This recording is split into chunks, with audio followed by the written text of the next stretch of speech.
Well, let's head to the US now, and joining me is DeSipio, Professor of Political Science at the University of California, and seeing that we've just seen the piece on the life of Jimmy Carter, 100 years old, quite a life, and as Annalise mentioned, his greatest achievements happened beyond his presidency. He successfully defined what a post-president should be. Somebody doing good works throughout the world, using his ability to raise funds to help people directly, eradicating an illness in his case.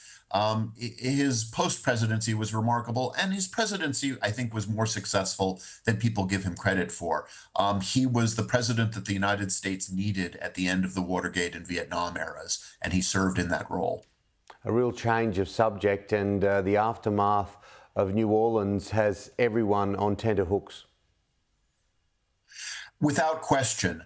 The fact that New Orleans was followed very quickly by Las Vegas, and seemingly they're completely unrelated, has people concerned that public areas might not be safe, and that the U.S. involvement in actions abroad is causing U.S. citizens to act in a dangerous sort of way. Obviously, we don't know fully what happened in New Orleans, but we know that it was a tragedy. And, a night that should have been a celebration ended up in horror.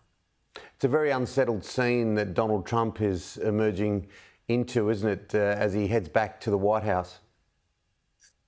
Without question. And, the activity, what happened in New Orleans and maybe what happened in Las Vegas is primarily the responsibility of local police, something that President Trump won't have responsibility for when he assumes the presidency. But people look to the president to be a leader. And President-elect Trump is erratic in that role. Sometimes he can speak to the nation. Other times he speaks to his own issues and concerns. Elon Musk, he continues to ruffle feathers. It's going to be very interesting to see where his role is during the presidency. He seems to be taking on MAGA head on with the whole immigration thing. Well, at least a piece of immigration. You're absolutely right. The question of whether the United States should admit skilled workers and perhaps some unskilled workers on short-term visas. Clearly, this is something that's very important to Mr. Musk's enterprises and to others in the sort of corporate wing of the Trump coalition. But President Trump ran on a promise to, he overstated this, to end immigration. So how he threads that needle between what corporate America needs, which is more skilled immigrants, and what the MAGA base may think Trump meant, which is to slow or perhaps stop immigration, is an open question. Then there's also the personal dynamic. How long will President-elect Trump or President Trump like having somebody that's getting almost as much publicity as he is, as Mr. Musk seems able to do?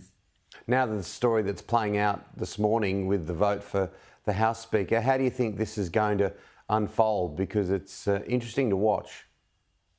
It really is, and it's a tragedy, and I don't use that term incautiously, that the Republicans are willing to play this game with a position as important as the speakership. It's not just a ceremonial role. The House of Representatives, the People's House, cannot do anything, swear in members, open up the Capitol to honor former President Carter with his state viewing without a speaker.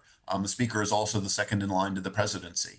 We need that office filled, and a handful of Republicans are willing to play games to block that. So far, I think Speaker Johnson has the upper hand.